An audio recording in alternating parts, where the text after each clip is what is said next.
Jamie Raskin starts off with the funniest compliment ever. But I want to start with a word of praise. The first FBI director was J. Edgar Hoover, who steadfastly refused to hire women, African Americans, and other minorities as agents. And although he was a closeted homosexual, he also participated in anti-gay crusades. He aggressively promoted what we would today call white Christian nationalism. And he would undoubtedly be turning over in his grave to see as one of his successors a first-generation Indian American and a proud Hindu. This is the most passive-aggressive congratulations I've ever heard.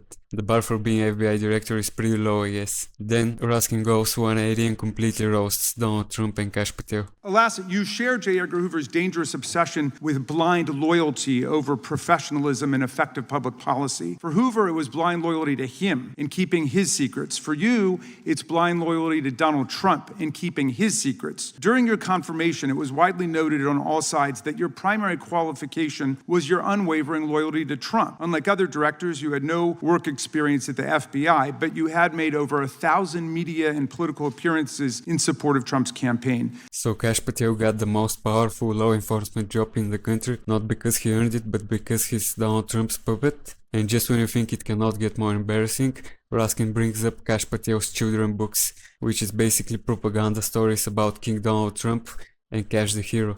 But you did write a picture book trilogy. In your book, you describe your literary alter ego, Kash the Knight, as a wacky, easily bored wizard carrying out King Donald's vengeance. In the books, King Donald is besieged by the evil Hillary Queentown, but saved in the end by Kash. Then Kash goes on to catch mules who are stealing the 2020 election for the great King Donald from Sleepy Joe.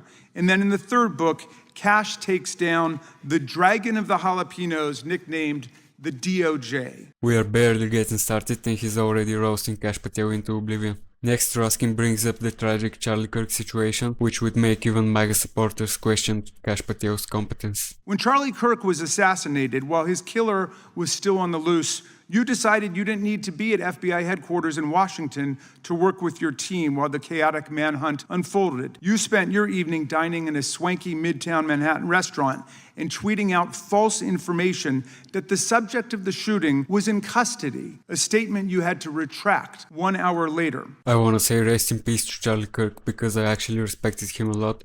And I think the guy they caught was actually just a puppet for the group he started criticizing not too long ago.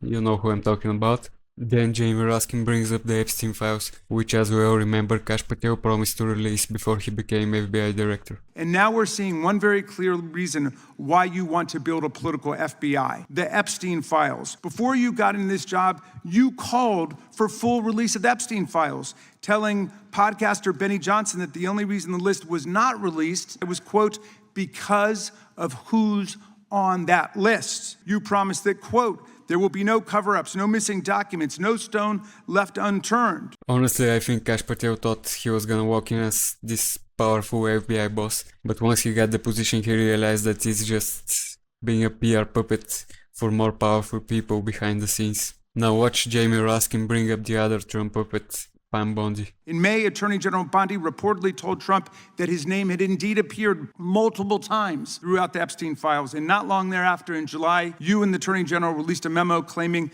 that, quote, no further disclosure would be appropriate. How did you go from being a crusader for accountability and transparency for the Epstein files to being a part of the conspiracy and cover-up? The answer is simple. You said it yourself, because of who's on that list. Raskin is absolutely dismantling Kash Patel piece by piece.